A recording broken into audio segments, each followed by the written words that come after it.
আসসালামু আলাইকুম, আমি ঈশা। আজকের ক্লাসে আমরা শিখব কিভাবে বাইনারি থেকে হেক্সাডেসিমাল এবং হেক্সাডেসিমাল থেকে বাইনারি বানানো যায়। গত ক্লাস যদি করে থাকো তাহলে এই ক্লাসটা খুবই সহজ হবে তোমার কাছে বোঝার জন্য। মনে করো একটা বাইনারি সংখ্যা দেওয়া হলো 11001101.1101111 এই বাইনারি সংখ্যাটাকে আমাদেরকে হেক্সাডেসিমালে নিতে বললো। অক্টালের ক্ষেত্রে আমরা যেমন লিখেছিলাম 3 বিট ইউজ করতে হয়, হেক্সাডেসিমালের ক্ষেত্রে ইউজ করতে হয় 4 বিট। এটা মনে রাখতে হবে যে বাইনারি থেকে হেক্সাডেসিমাল কিংবা হেক্সাডেসিমাল থেকে বাইনারি বানানোর সময় ইউজ করতে হবে 4 বিট। তো আগে যে আমরা 8421 এই পলিসিটা শিখেছিলাম, তোমরা যদি আগের ক্লাসগুলো না করে থাকো তাহলে তুমি আমার একদম প্রথম দিকের ভিডিওগুলো দেখতে পারো, তাহলে 8421 কি জিনিস এই ধারণাটা তোমার ক্লিয়ার হয়ে যাবে। তো আজকে আমি এই ট্রিক্সের মাধ্যমেই এই বাইনারি থেকে হেক্সাডেসিমাল এবং হেক্সাডেসিমাল থেকে বাইনারিতে আসবো। তো এখানে আমি কি করবো, আমি আগেই বলেছি আমি 4 বিট নিয়ে কাজ করব। তাহলে আমি চারটা করে সংখ্যা আগে ভাগ করে নিচ্ছি। দেখো দশমিকের আগে যেটা আছে এদিক থেকে 4টা, অর্থাৎ এইভাবে আমি 4টা সংখ্যা নিলাম, আবারও আমি 4টা সংখ্যা নিলাম। এবার দেখো বাদ বাকি যে 2টা সংখ্যা, 4টা সংখ্যা হওয়ার জন্য আরো 2টা সংখ্যা প্রয়োজন, তাই আমি এখানে 2টা শূন্য বসিয়ে নিচ্ছি। তারপর এইদিকে দশমিকের ডান পাশে যারা রয়েছে আমরা ডান দিক থেকে বাম দিকে 4টা করে সংখ্যা নিয়ে নিব।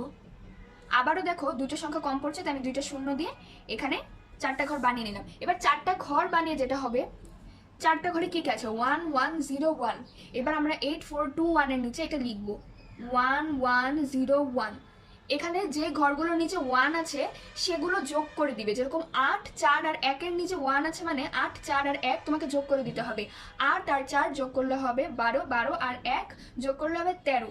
কিন্তু খেয়াল করে দেখো হেক্সাডেসিমালে কিন্তু আমরা 13 সংখ্যাটাই ইউজ করতে পারবো না। হেক্সাডেসিমালে 13 মানে ডি, কারণ এ মানে দেখো 10, 9 পর্যন্ত আমরা নর্মালি লিখতে পারি। তারপর এ মানে 10, বি মানে 11, সি মানে 12, ডি মানে 13। তাহলে যেহেতু এখানে 8 আর 4 12, 12 আর 1 13 আসছে, তাহলে 13 মানে আমাকে কত লিখতে হবে, 13 মানে আমাকে এখানে লিখতে হবে ডি।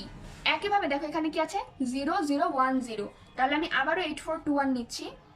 তাহলে 8421 এর নিচে 0010 বসে দিচ্ছি। তুমি এখানে দেখতে পাচ্ছ এখানে শুধুমাত্র 2 আসছে, অর্থাৎ আমরা এখানে 2 লিখে দিব। বাদ বাকি কিছু যেহেতু যোগ করা লাগছে না, কারণ তাদের নিচে রয়েছে 0। এখানে শুধু আমরা 2 নম্বর ঘরটা অ্যাক্টিভেট করেছি। আবার এটার ক্ষেত্রে যদি আমরা দেখি যে 0011, অর্থাৎ এখানে 2 এর সাথে 1 নম্বর ঘরটা অ্যাক্টিভেট করা হয়েছে, অর্থাৎ 2 আর 1 এখানে যোগ করে আমাদের এখানে আসবে 3। এবার দশমিকের এই পাশের সংখ্যাগুলোর ক্ষেত্রে যদি আমি দেখি, এখানে দেখো 8421, এর নিচে আমাকে লিখতে হবে 1101, অর্থাৎ তুমি বুঝতে পারছো এখানে 8 4 এবং 1 যোগ করতে হবে। 8 4 এবং 1 যোগ করলে আবারও 13ই আসবে, অর্থাৎ আমি এখানে লিখবো ডি। এবং 1100 যদি করি, অর্থাৎ 1100 করলে আমাকে শুধুমাত্র 8 আর 4 যোগ করতে হবে। 8 আর 4 যোগ করলে হবে 12, আমরা জানি 12 মানে সি, তাহলে আমরা এটার নিচে সি লিখে দিলাম। অর্থাৎ দেখো খুব সহজে আমাদের বের হয়ে গেল যে 110010011101.110111। এই বাইনারি সংখ্যাটাকে যদি আমরা হেক্সাডেসিমালে নিতে চাই তাহলে আমাদের আসবে 32D.DC। 32D.DC হেক্সাডেসিমালের বেস হচ্ছে 16। এবার একইভাবে যদি আমি তোমাদেরকে হেক্সাডেসিমাল থেকে বাইনারিতে কিভাবে আসতে হয় সেই জিনিসটা একটু দেখাই। মনে করো একটা হেক্সাডেসিমাল সংখ্যা দেওয়া আছে 7A.5D।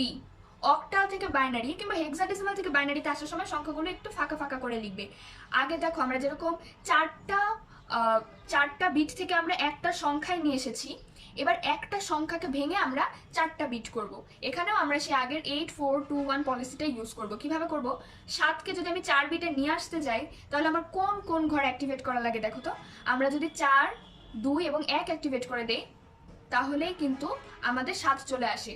দেখো ওদের নিচে 111 বসিয়ে দিলে 4 আর 2 6, 6 আর 1 7 চলে আসছে। আর 8 কিন্তু আমাদের লাগছে না, কিন্তু যেহেতু 4 বিট করে আমাদের ইউজ করতে হবে তাই 8 এর নিচে আমরা 0 বসে নিলাম। তাহলে 7কে 4 বিটে নিয়ে আসলে হবে 0111। এ মানে কত, এ মানে হচ্ছে 10।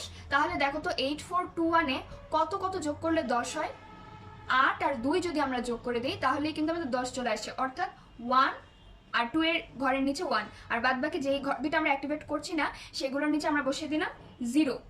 তাহলে দেখো একে যদি আমরা 4 বিটে নিয়ে আসি তাহলে হচ্ছে 1010। 5 এর ক্ষেত্রে দেখো 8421 কত আর কত যোগ করলে আমার এখানে 5 আসবে? 4 আর 1, তাহলে 4 বরাবর 1 এবং 1 বরাবর 1 যদি নেই, 8 আর 2 এর ঘরে হবে 0, অর্থাৎ 5কে 4 বিটে নিলে হবে 0 1 0 1। আর ডি কে যদি আমরা নেই, ডি মানেই কত? ডি মানেই 13, তাহলে দেখো তো 8 4 2 1, কত আর কত যোগ করলে 13 হবে? 8 আর 4 12, 12 আর 1 13, তাহলে 1 1 0 1, অর্থাৎ ডি কে 4 বিটে নিয়ে আসলে হবে 1 1 0 1। তাহলে আমরা খুব সহজেই পেয়ে গেলাম যে 7a.5b এই হেক্সাডেসিমাল সংখ্যাটাকে যদি আমরা বাইনারিতে নেই তাহলে হবে 0 1 1 1 1 0 1 0 পয়েন্ট 0 1 0 1 1 1 0 1। আমি আশা করছি যে তোমরা বুঝতে পেরেছো। আজকের ক্লাস এ পর্যন্ত, দেখা হচ্ছে নেক্সট ক্লাসে। আল্লাহ হাফেজ।